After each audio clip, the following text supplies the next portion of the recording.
It brings a better balance for even tolerance.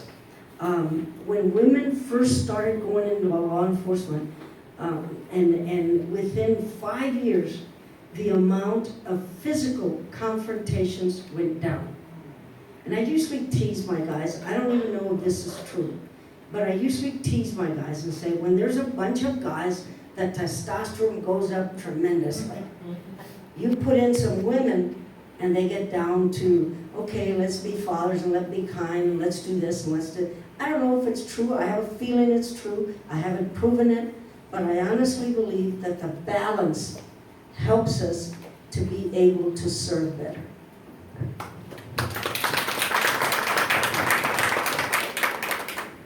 How would you encourage young minority women to excel and succeed, not only in education, but in a career choice?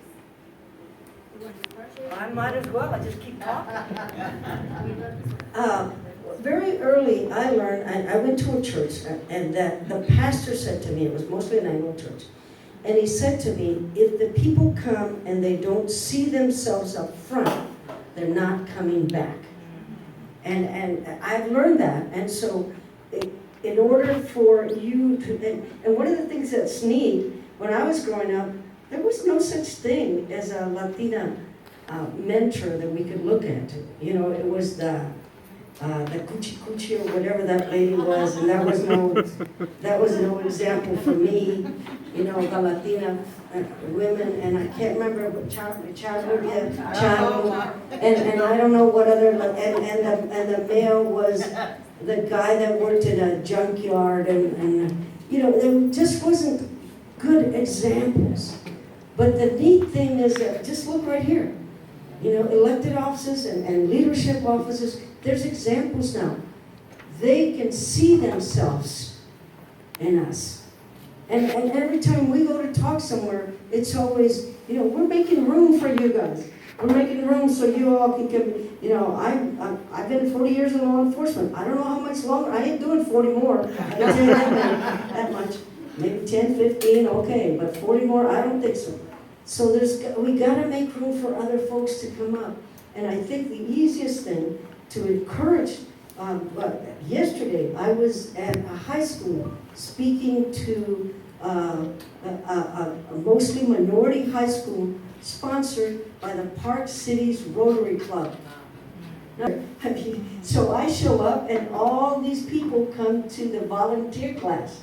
You know, and they were all minorities. So we have to continually be the example, not by making hundreds of dollars and then beating up somebody, beating up your spouse, or not by saying things that are inappropriate. We need to be the example that will be easy for others to follow.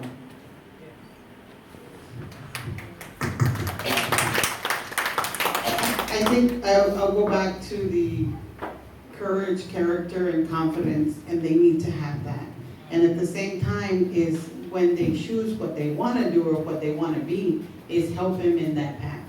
Unlike, you know, many, it starts with education, because you need to know what you are going to want to do, but at the same time, encourage them to go into that training mode.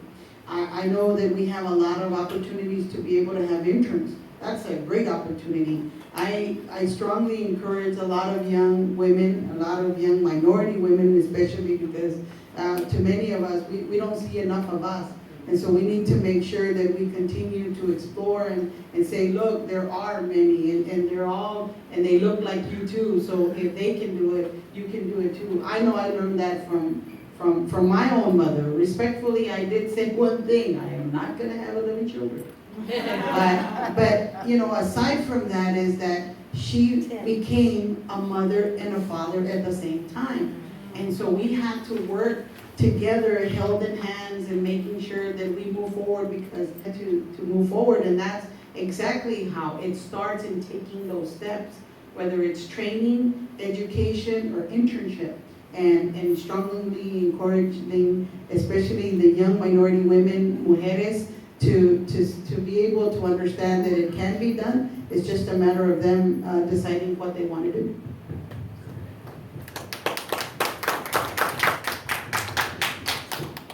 know the way that I would encourage young women to get better education and of course grow in a profession would be to stay in school. And if you're not able to stay in school, then possibly look at getting your GED. But don't wait. Whether it's that you drop out of school, work hard to immediately move into trying to get your GED. Or after you graduate, don't say, oh, I need a break. I need to take a little bit of time off. You want to continue while your mind is set on study mode, on doing your homework, on having to learn things. So don't let your mind become stagnant, and definitely go ahead and continue. Kids, young women and even young men, they learn at different levels. They learn differently. So don't set your own goals aside just because you think that maybe, you have some obstacles in place that are not gonna let you go out and learn. Again, I came from, a family of 10, and it was difficult. I wasn't able to go to a college. Now, that's awesome that, some kids have that opportunity to, and I think that happens a lot with, Hispanic families. So you want to continue to get your education in other ways. There's vocational schools, there's, some professional training, and of course, find those mentors. So find those people in whatever your current work is, and find those people that are going to help you grow, that are going to help get you promoted. If not so much maybe in the position that you hold, but promote the knowledge that you want to gain to become a better individual and a better professional. So continue with that education. Doesn't matter whether it's your GED or homeschool or high school. The thing of it is to continue. And I totally agree with that. I mean, education has to be the base.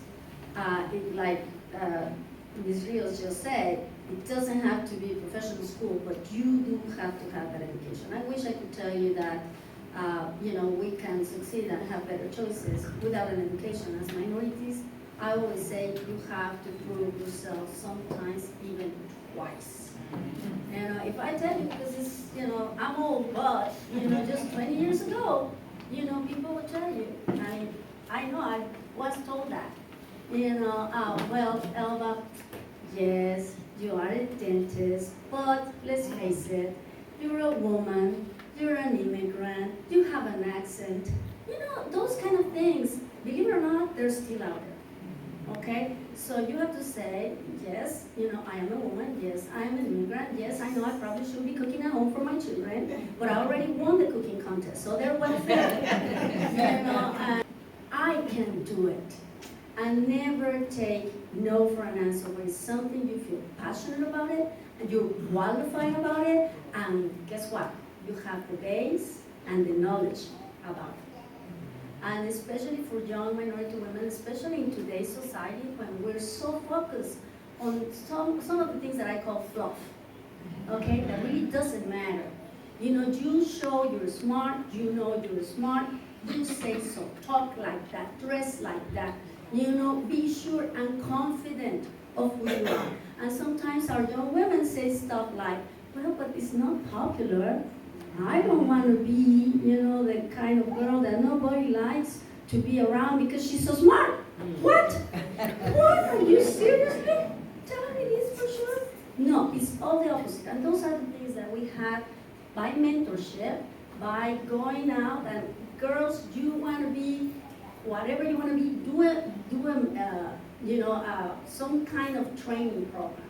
I have, as a dentist, I have trained a lot of assistants, and I have to tell you, I have people that come in, I want to be a dental assistant, and guess what? As soon as they see blood, boing, they go to the floor. Okay, well, she might want to be a dental assistant, but she has to have the knowledge, she has to have, the character, and, obviously, be ready for that. So, if young women, I always ask them, you sure you want to do this? Yes, I'm sure. Okay, come on. Let's do the internship. Let's do the mentorship. And, let them show that they can. And that's one of the things that I believe will help me a lot. When people say, oh, you can do it. Yes, I can. And you go energized. And the attitude, and it's totally different. And again, life is about choices. So early on, we have to start mentoring, like the sheriff said, she talked to high school, ninth graders. You know, yes, I mean, give them the confidence, give them the opportunity to do the mentorship and the internship and move on and forward. Hopefully, it will work. Thank you.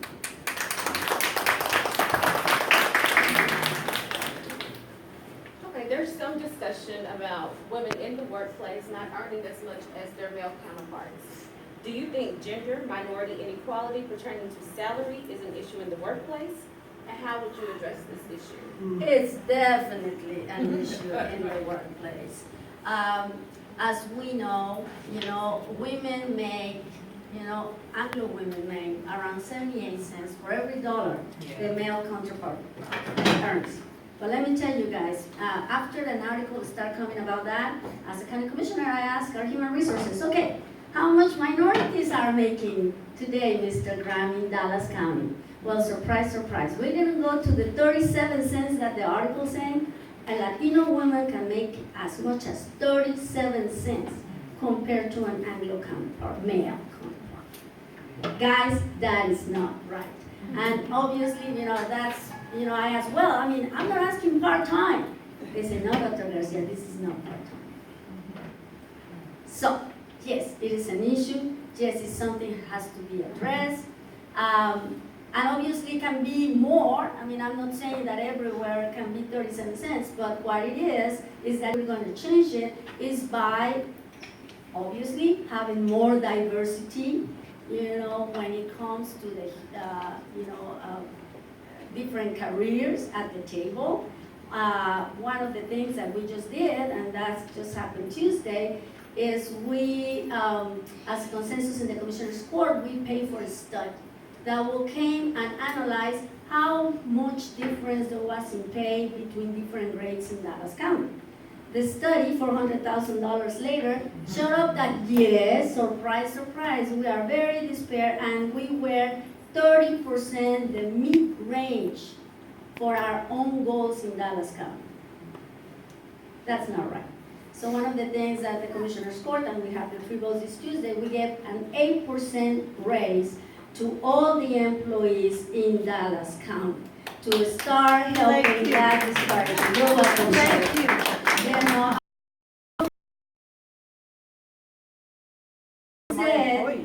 Yes, it was good.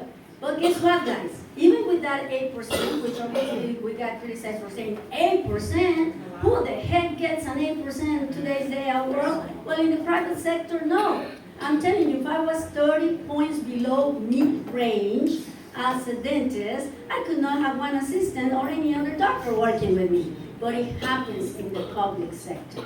So with that 8% raise, my employees in Dallas County are still below at least another 10%.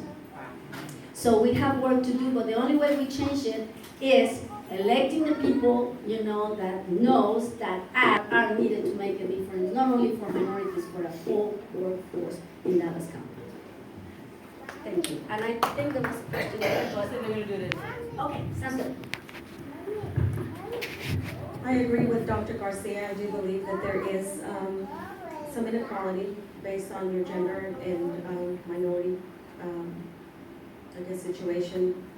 And it does differ whether you're working for government, which is what we consider the public sector, or if you're working for other businesses, which is considered the private sector. I think that the way that you can try to overcome it is find that one person that will listen to you, that will be willing to get other individuals to listen, and to run the necessary studies of what's needed. I know at the City of Dallas, they do look at, every year they go out and they do a salary compensation study. So I do believe Dallas tries to be fair, but I do think also that sometimes the responsibilities that one position does to the other are sometimes overlooked. So I think in that regard, there is some inequality. You need to look at the level of responsibility the person is doing. Obviously, in the private sector, if you get a certain type of position, I mean, they have a starting salary. So I think, again, it's talking to somebody that has that decision-making role. and try to get them to support your cause, so to speak, and to get other people to listen. And in time, I'm gonna tell you, it really will.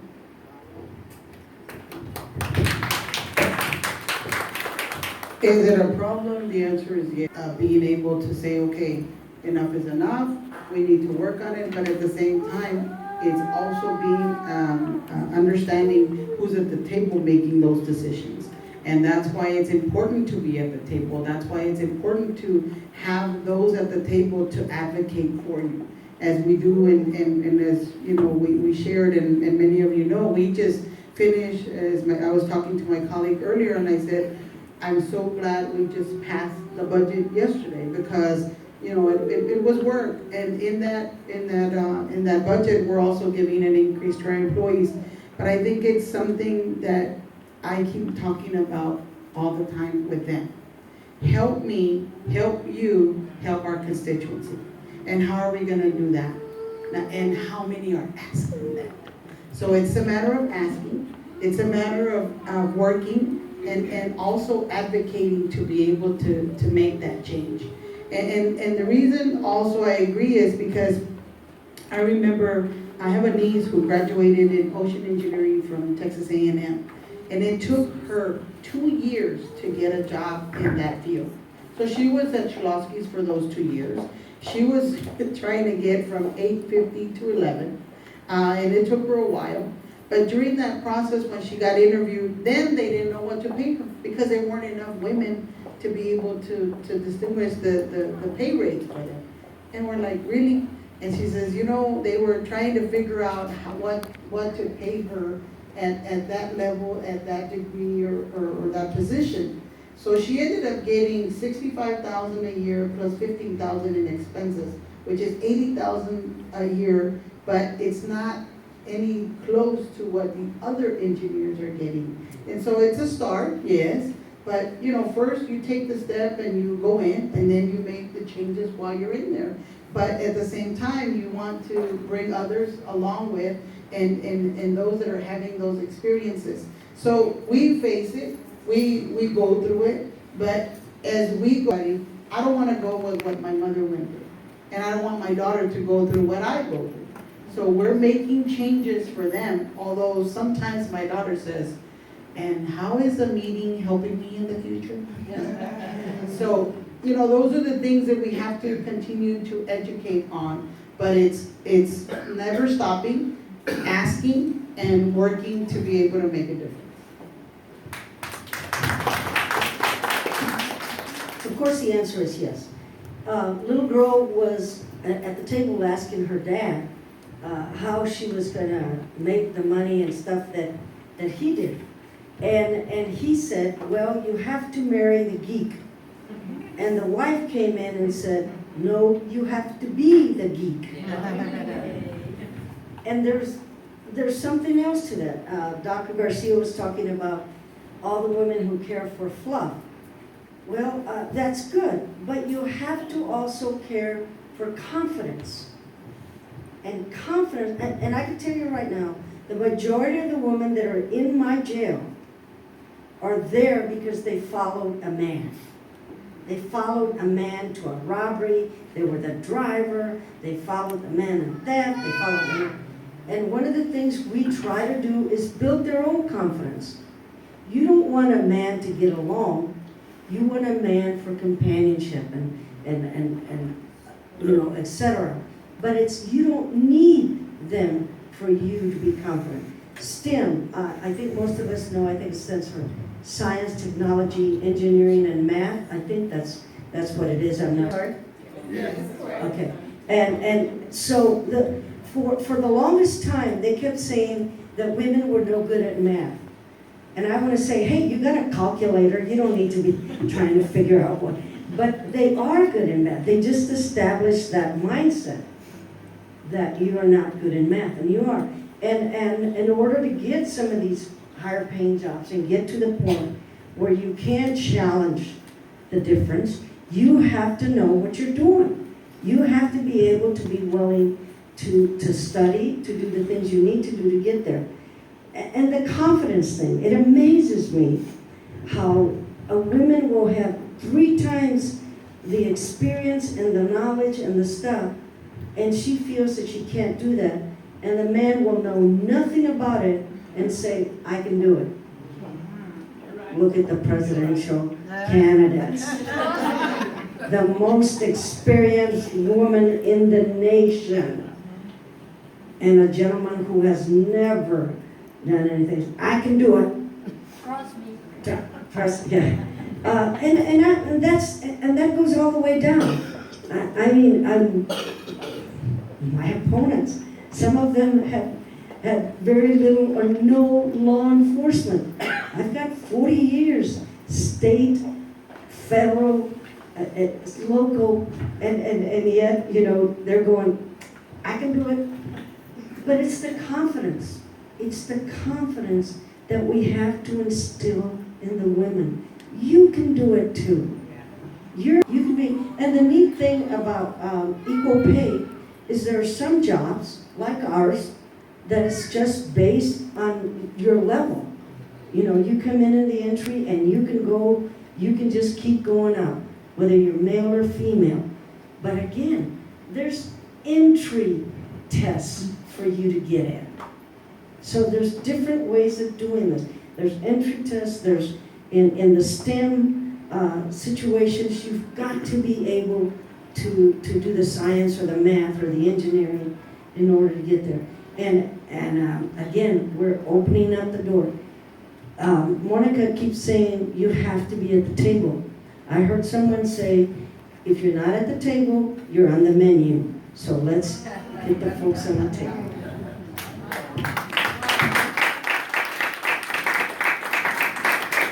Thank you, ladies. I am going to present LaRonda Bacon, who has small tokens of appreciation for allowing you guys to come and be in our panel today.